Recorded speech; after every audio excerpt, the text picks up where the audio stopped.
I'm recording my homily for the 16th Sunday in Ordinary Time, and I have about 5,000 mosquitoes around me here, joining me for this recording. So I went for a little hike. That's Mount Baker right behind me, and went down a little really skinny trail, and so I found a little clearing, and it's a beautiful day. It's a very hot day, but a beautiful day. So I'm going to make this quick because I'm getting eaten alive. So for the 16th Sunday in Ordinary Time, in the Gospel, in the first reading, they're kind of downers, if you will. They're not very upbeat readings, and part of it is because, all right, focus. So part of it is because of this prophecy that the shepherds were going to lead the people astray. Let me see if I can pull it up real quick. So from Jeremiah, you have him lamenting. He says, "Woe to the shepherds who mislead." My goodness. "Woe to the shepherds who mislead and scatter the flock of my pasture, says the Lord." I was watching the news the other day, and I keep telling myself to stop watching the news, but I keep watching it. So there was an article about a bishop in Honduras who was really doing some really corrupt things. He was doing some really, really bad things, and he was spending all kinds of money on it, and they were really bad things. And so just such a horrible example for the people. And he's from a country where the people are so poor. I mean, if you have a corrupt bishop in a really rich area, the sting is quite not as bad. But when everybody's so poor and then you have a bishop who's doing something like that, it's just really, really bad. So, kind of the negative side there, or the one point that I'm really distracted. I am sorry. The first point is, as a shepherd, is saying, okay, am I leading my people in the right direction, or am I leading them astray by my example? And so now think of shepherds. Shepherds, it could be the bishops, right? It could be a priest, it could be pastors, it could be moms and dads, right? And of the three versions there of shepherds, the moms and dads is probably, in my opinion, the most important. Obviously, when a bishop does something bad, it impacts so many people. But parents have that very, very intimate, one-on-one interaction with their future disciples, with the sheep every day. And so that's when the most powerful things happen. That's when the most positive things happen. So, okay, so that's the first thing, is kind of this downer of the bishop or the shepherd not paying attention to the sheep, neglecting the sheep. Okay. Now, the second thing, which was kind of a downer, was as I was reading this, especially the Gospel, I hope the wind picks up a little bit to blow these bugs away. So in the Gospel, you have Jesus who wants to have his disciples go away and spend some quiet time with him, but all these bugs come and start bugging him. No, sorry. The people come and won't leave him alone. And so in the midst of that, Jesus is lamenting because these people were like, sheep without a shepherd.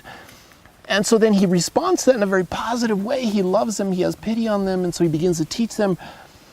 But the negative thing for me as I was reading that was, all right, Lord, that's great. The people are hungry. They really desire. But what about the people who are not hungry? What if you have an entire culture of people who don't care? How do you reach them? So part of my homily today is about that. The wind is picking up a little bit. So my homily is really not negative today, but I want to focus on some positive things, how we break through some of those walls. Now, we think that those walls are being put up by the other people, right? On the other side, it's the sheep who just don't want the shepherd. But in reality, we often put up those walls without even realizing it. And so that's why I'm going to talk a little bit about that. So how to not put up those walls. So just some positive examples. So I was at the Tequila conference this last week on Friday. And that's a conference. You can hear the name St. Kateri Tekakwitha, right? So it's an annual conference nationwide, including Canada as well, of just Native Americans who come together, First Nation people come together, and they just celebrate their Catholic faith as Native Americans. And that's a really hard thing to do for a number of them, because some of them, their tribes, their people have been harmed really, really horribly by the Catholic Church. And sometimes it's just been miscommunication, sometimes it's just been that, but sometimes it's been really, really bad hurts. And so you have people who are there at the conference, kind of like the people who were with Jesus, who were just, Lord, feed us. They want Jesus, they really do. Okay, now, given the hurt though, there's a lot of people, like in the Native American community, who right now would just say, nope. But it's because there was a wall that was put up against them. It's not to say that that's always the case, but they put up the wall only after someone else put up another wall. So, breaking down the walls. So there was a bishop there from Canada, and he gave one of the main talks, and he also gave the homily at the Mass. And I'll just tell you a little bit about him. So a little story. So when I was outside the convention center in Tacoma, and it was just between talks, and so we were just taking a break, and I was going to go out for a little walk, and I'm crossing the street. And when you're at a crosswalk, you wait for the white little man light thing to come on, so it tells you, okay, it's okay to walk across the street, right? You're not going to get run over. So I was being a good citizen, and I was waiting, and the bishop was on the other side coming towards me, coming back to the convention center, but he's about, 50 yards away, so he was a little ways away. Well, the light turns, so I start crossing this at the crosswalk, and he sees it, and he sees it starts then blinking red, right? So you know what you're supposed to do when it starts blinking red, right? That means you better start running, or else you're not going to make it. So he starts sprinting to make it across the crosswalk. Now, as he's coming across the crosswalk, and this is a bishop in full sprint across the sidewalk, across the crosswalk, and he's, I'm gonna make it, I'll be okay. And he's yelling that. And I'm kind of chuckling, because it's like I have never ever seen a bishop be in full sprint like that. Now, a couple things about him that I found attractive. In other words, I felt like he didn't put up a wall.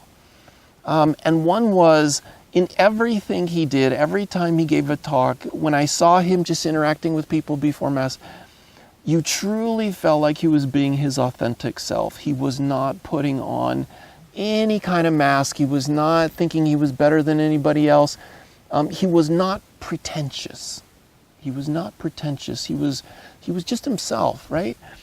And that doesn't necessarily mean he was crude or crass or just vulgar, but he was just himself. And because you had that sense, and because you saw what he was like as himself, you felt like you were in the presence of just a really good man, a really friendly man, a man who just had lots of love for everybody, and so it was just really nice. I felt like there was a key in there about how not to put up a wall, okay, or even to break it down.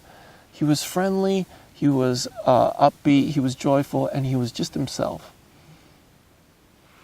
So I think that's important for us. So as Christians and Catholics, sometimes when we, well, okay, I'll get back to that in a second.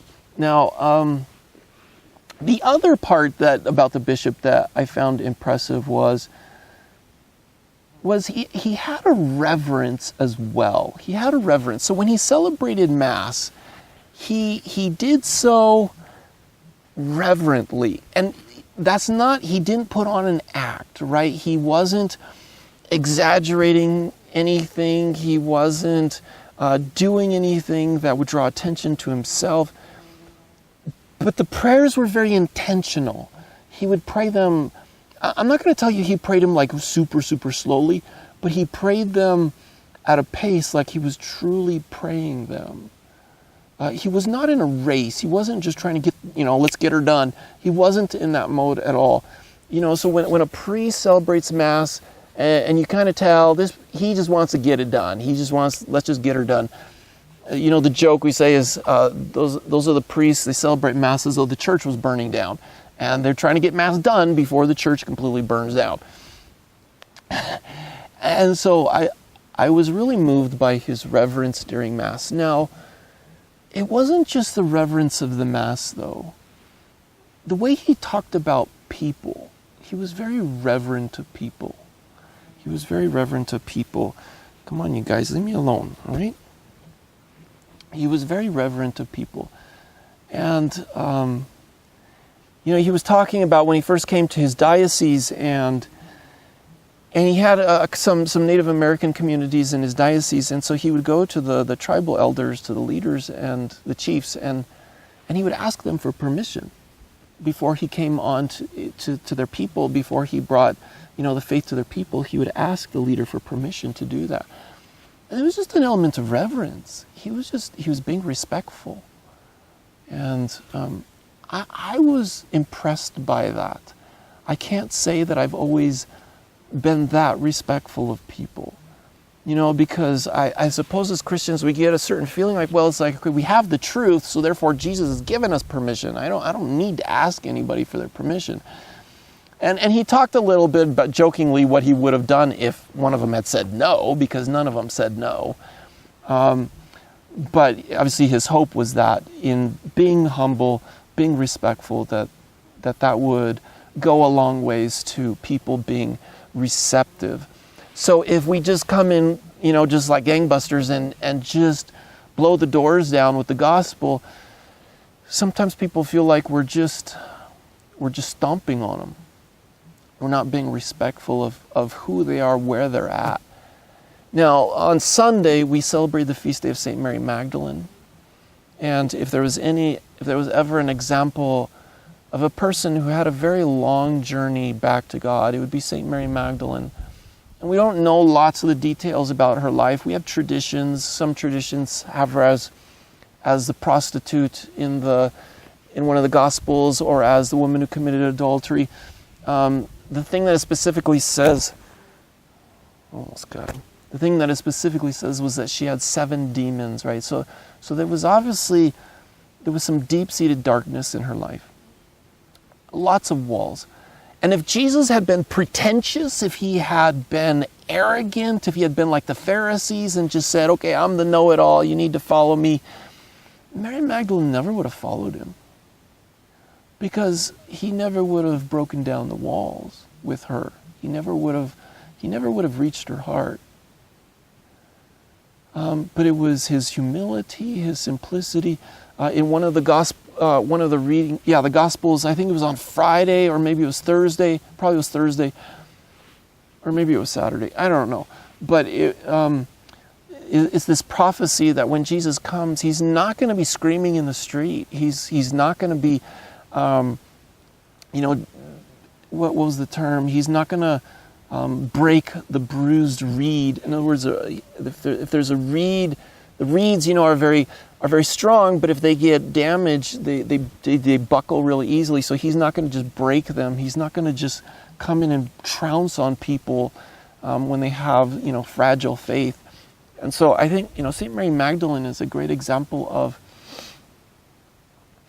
someone who needed someone who was not pretentious and someone who was reverent. Someone who would show her reverence that nobody else would show her. And so the fundamental difference between us as Christians really and truly, I think, does come down to this.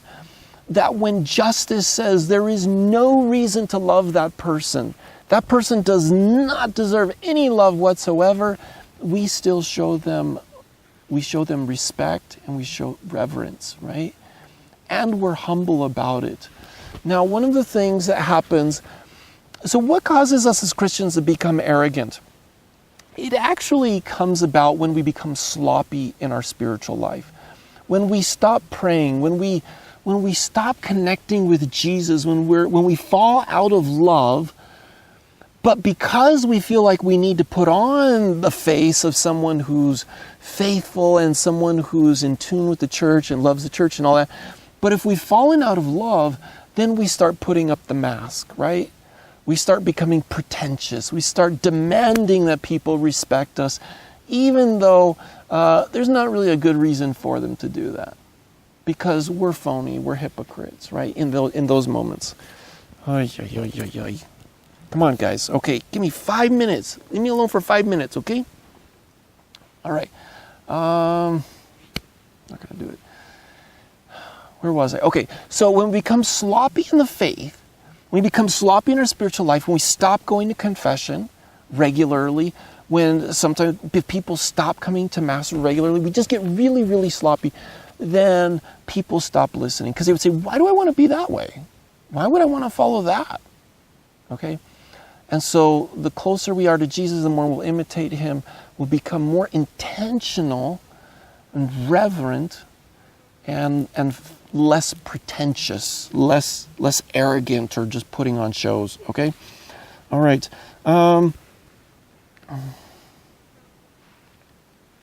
In the gospel then, so Jesus, when he has all these people coming to him, and he sees these are people who need a shepherd, because he sees that they haven't had that example. He doesn't become pretentious. He doesn't say, you know what, hey, it's my day off, and I just don't want to have to deal with you all, and I need some rest. I'm tired. He doesn't do that. He makes a great sacrifice, and so he puts them first, and he teaches. He begins to teach them in a very humble manner. I try to take a day off. I'm usually doing something like this on my day off, like I'm doing today.